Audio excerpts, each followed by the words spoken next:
Shalom saudaraku yang dikasihi Tuhan Yesus Kristus. Selamat pagi, salam sejahtera untuk kita semuanya. Selamat datang kembali di Renungan Rohani pagi hari ini. Semoga saudara yang terkasih dalam keadaan sehat selalu. Kiranya damai dan sukacita Roh Kudus melimpah di dalam hati dan pikiran saudara saat ini. Sebelum kita mulai renungan pagi ini, marilah kita bersama-sama berdoa. Tuhan Yesus, terima kasih sudah membangunkanku pagi hari ini.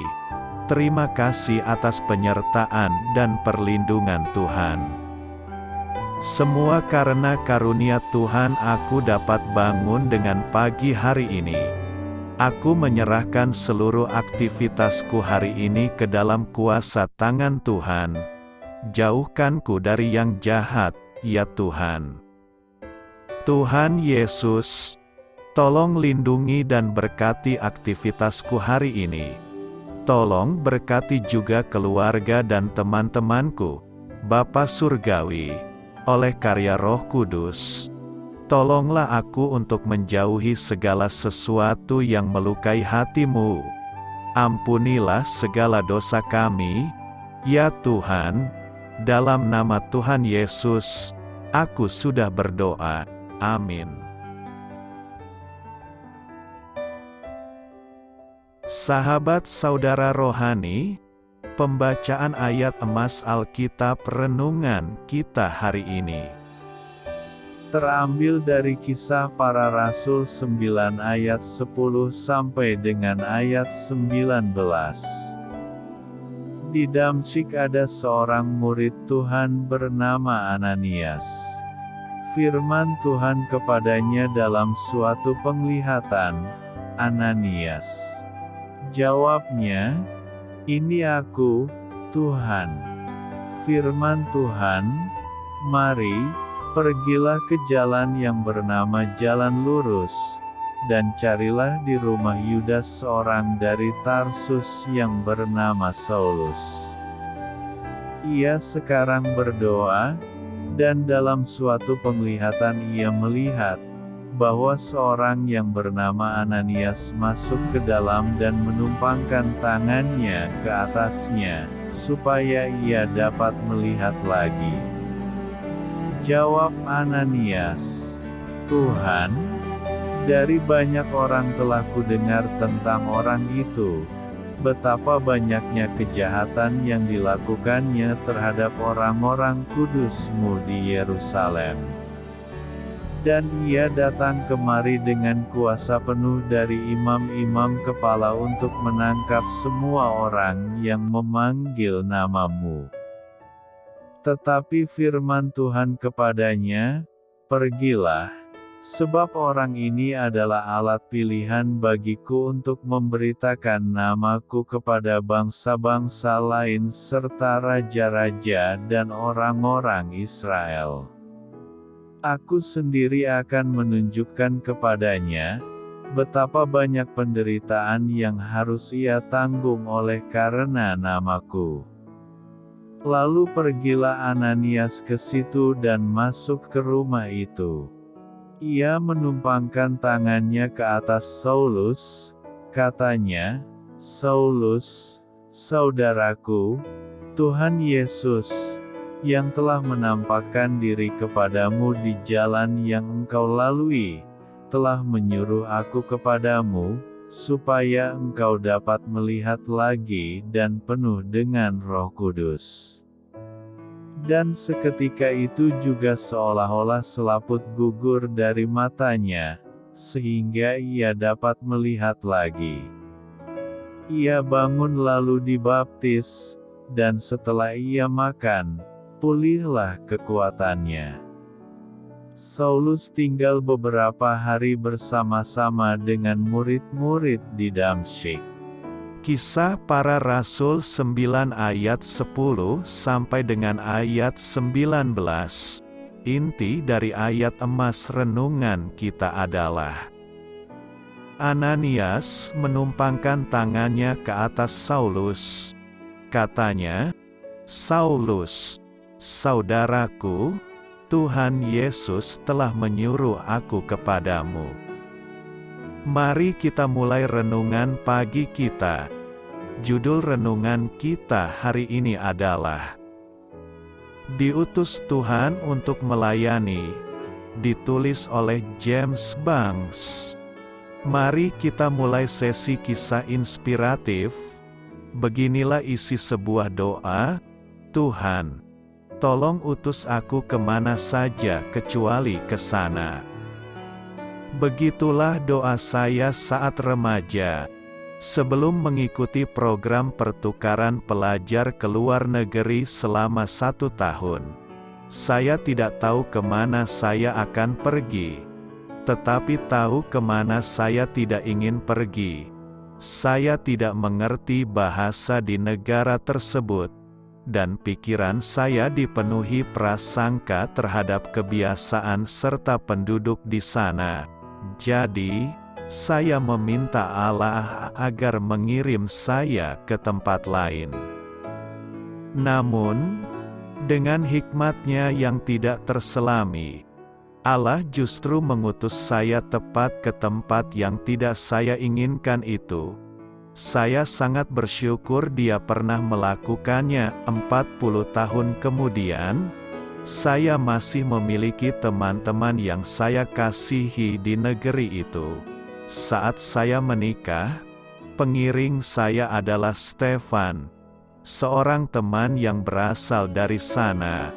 Waktu ia menikah, giliran saya terbang dan mengunjunginya di sana. Saat ini pun kami sedang merencanakan kunjungan berikutnya dalam waktu dekat. Hal-hal indah terjadi saat Allah mengubahkan hati seseorang. Transformasi seperti itu digambarkan cukup dalam 2 kata, Saulus, saudaraku. Itulah perkataan Ananias, seorang percaya yang Allah panggil untuk menyembuhkan penglihatan Saulus yang baru bertobat. Karena masa lalu Saulus yang kejam, Ananias sempat menolak panggilan itu. Ia berdoa, Tuhan, dari banyak orang telah kudengar tentang orang itu, betapa banyaknya kejahatan yang dilakukannya terhadap orang-orang kudus-Mu. Namun, Ananias tetap taat dan pergi. Lalu, karena perubahan hatinya, ia mendapatkan seorang saudara seiman yang baru, Saulus yang kemudian dikenal sebagai Paulus. Kabar baik tentang Yesus Kristus pun tersebar dengan penuh kuasa. Perubahan sejati selalu mungkin terjadi di dalam Dia. Amin. Marilah kita renungkan di dalam hati kita. Untuk hal apa Anda merasa Allah sedang memanggil Anda untuk mengalami perubahan hati? Bagaimana Anda dapat menyemangati seseorang yang baru percaya hari ini? Hal ini patut kamu ketahui. Dalam Kisah Para Rasul 9 ayat 1-30, Lukas mengisahkan pertobatan Paulus yang dramatis, bagaimana seorang penganiaya jemaat menjadi penyebar Injil Yesus. Paulus berkesempatan untuk mengisahkan kesaksian pertobatannya dalam Kisah Para Rasul 22 ayat 1 sampai dengan ayat 21 dan Kisah Para Rasul 26 ayat 1 sampai 29. Ia juga menyebut tentang pertobatannya dalam surat-suratnya, 1 Korintus 9 ayat 1, pasal 15 ayat 8 sampai 10, Galatia 1 ayat 13 sampai 24, Filipi 3 ayat 4 sampai 7, 1 Timotius 1 ayat 12 sampai 16. Menurut Lukas, Ananias, yang namanya berarti Allah penuh belas kasihan, adalah seorang murid Yesus. Kisah Para Rasul 9 ayat 10, Paulus menggambarkan Ananias sebagai seorang saleh yang menurut hukum Taurat dan terkenal baik di antara semua orang Yahudi yang ada di situ. Doa saya menyertai saudara sekalian. Selamat berkarya untuk Tuhan. Amin.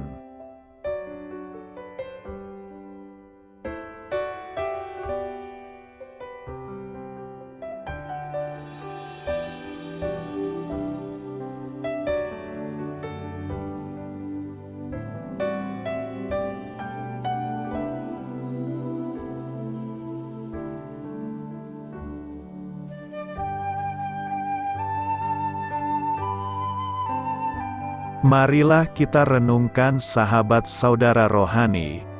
Demikianlah renungan firman Tuhan pagi hari ini. Semoga menjadi berkat dalam hidup kita. Dan sebelum kita memulai segala aktivitas kita pagi hari ini, marilah kita berdoa. Selamat pagi Bapa, malam hari telah berganti pagi. Kehidupan baru telah Engkau berikan kembali bagi kami.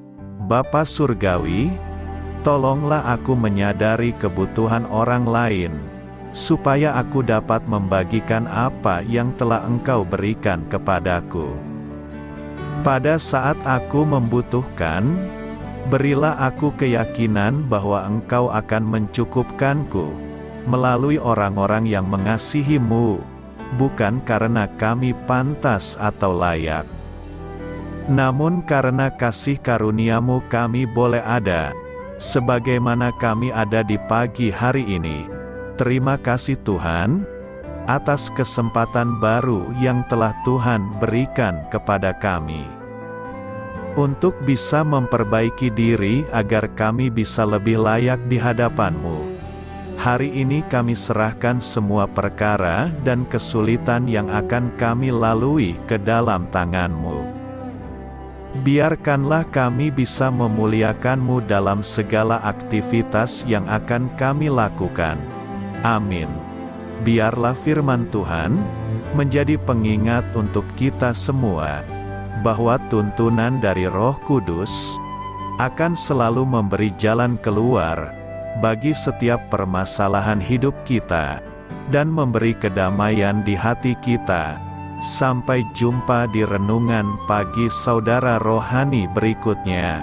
Kiranya Tuhan selalu memberkati saudara semua hari ini. Amin.